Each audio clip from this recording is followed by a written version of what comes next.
Hey guys, you're in the shop with Big Larry, Little Jerry. and today we're stuck inside because it's cold and windy. We're going to go over a build that we done on a 71 F100. This truck started life as a long bed farm truck that slowly turned into this. Got a 71 farm truck, we got it for free. And we was going to do some kind of build.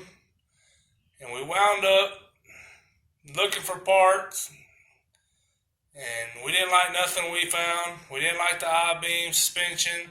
We didn't like the wheel selection for a 5.5-inch bolt pattern. And we didn't have the money for a Mustang 2 front end or a Crown Vic front end swap. So we finally started looking for frames. We ran across a 73 Montego, and it had about the right wheelbase we was looking for. Asked the guy to sell it, and he said haul it off. So we got it home, we ripped the body off the frame, went to work on the F100, got this body off the F100 frame, and we wound up selling them for scrap, made $200. With the $200, we bought a few simple tools that made us building this possible, which was a Harbor Freight wire welder, a sawzall, a grinder with cut-off wheel, and a grinding disc, and just a few simple hand tools, and we made this possible. We was trying to be as cheap as we could because I was building this for a high school kid's first car, and we never realized it would turn out as good as it did.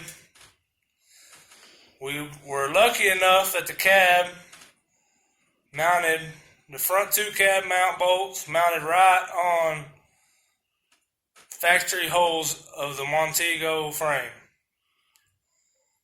And from there, we bolted the front clip to the cab and was able to use the frame horns off the F100 frame and welded them to the Montego frame to hold the core support on the F100 front clip. Making the rear cab mount was no problem, super simple. And making all the bed mounts were super simple. Just some simple tubing, no big deal. And we were still money ahead. At that point, we had no money in the entire project. We wound up finding some paint for free and got it painted.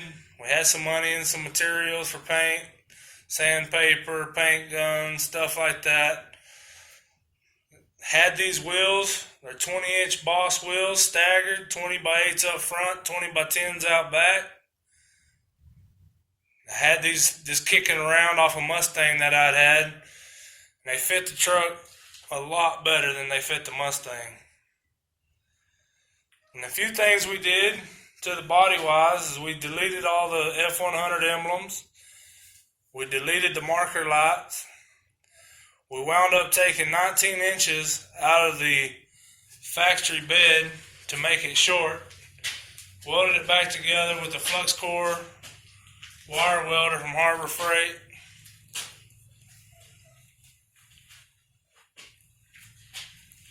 Wound up doing a marker delete on the back.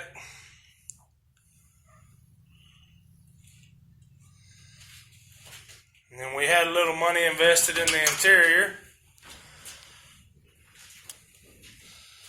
At the time that we built this truck, it had a small block Ford in it.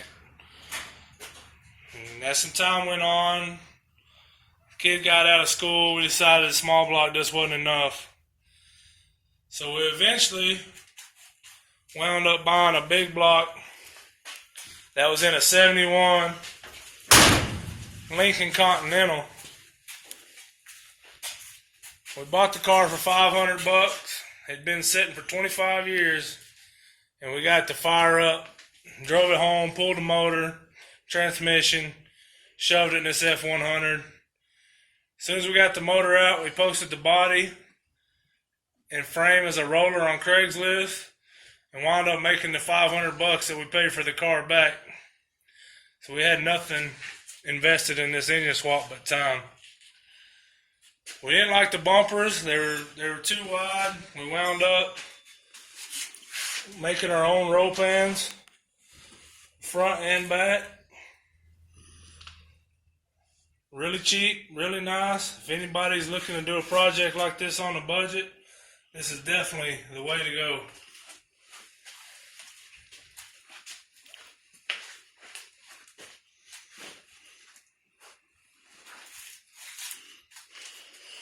After we had got it all together, we noticed that the frame had started to sag a little, and an old timer gave us a couple of hints on how to keep the frames from sagging. I don't know if y'all have that problem, if y'all take this route or not, but if you do, we'll make a video and let you know what to do about it. And that's all we got on this build today. We're just trying to help some people. Not everybody's got $1 million SEMA builds out there.